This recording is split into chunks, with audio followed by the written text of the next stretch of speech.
What's up, everybody? Brothers, sisters, psychonauts, and seekers of truth. It is Ananka, and welcome to my bazaar. Today, I'll be reading the Norse legend, How Asgard's Wall Was Built. This version comes from the book Viking Spirit by Daniel McCoy. With all that being said, let our story begin. When Odin and the gods first built Asgard, it lacked any wall to protect it from invading forces. This absence caused the gods no small worry, because the giants posed an ever-present threat. One day, a stone mason of the giants appeared before the gods and offered to remedy this situation.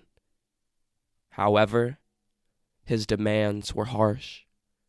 If he could complete the wall in 3 seasons, his payment would be the sun, the moon, and the hand of Freya in marriage.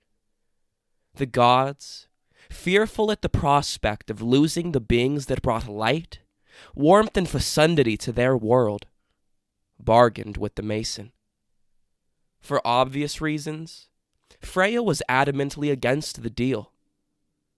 But Loki argued on the craftsman's behalf, and eventually the following terms were reached. The mason would have to finish his work in only 1 winter, and if, by the first day of summer, so much as 1 stone had yet to be laid, he would forfeit his entire payment. He was to be helped by no one save his stallion, Svaldafari, unlucky traveler. Surely, the gods thought such a feat was impossible, and they'd get at least part of a wall without having to pay anything in return.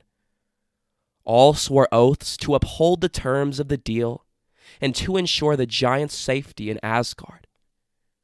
The latter was a condition upon which the mason insisted, since the mighty Thor held such a hatred of his kind. On the first day of winter, the giant went to work. By night, he used his horse to carry huge boulders to the building site, and by day, he placed them on the wall. All the gods marveled at the strength and skill of both man and beast, not to mention how quickly the edifice was being erected. As summer drew closer and closer, the gods grew more and more worried that the impossible was becoming possible.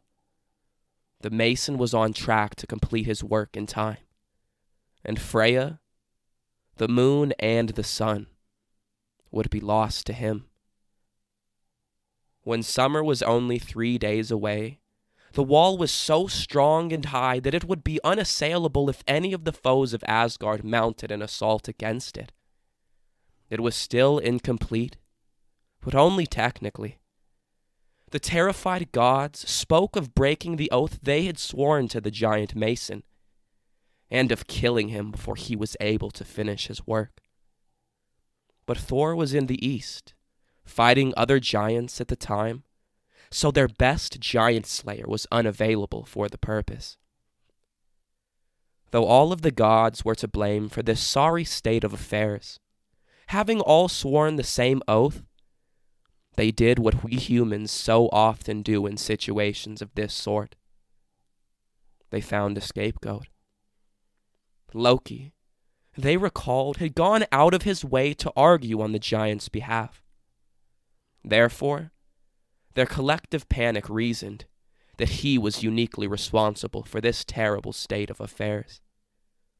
They resolved to put him to death. But the ever-wily Loki swore that he could turn this desperate situation into a victory for the gods, even at great cost to himself, if only they would let him live. The gods agreed and released him, only on the condition that he should make good on his pledge. Night fell. The giant and his stallion went on their way to procure the final stones they needed to build the gate in the wall. Just outside of Asgard, As they passed through a forest, a mare appeared in the path before them and whinnied to the stallion. Then she bounded away into the woods. The aroused stallion snapped his reins and leapt into the forest in pursuit of her. The furious giant charged in after them, but found himself unable to keep up. Soon he had lost their track altogether.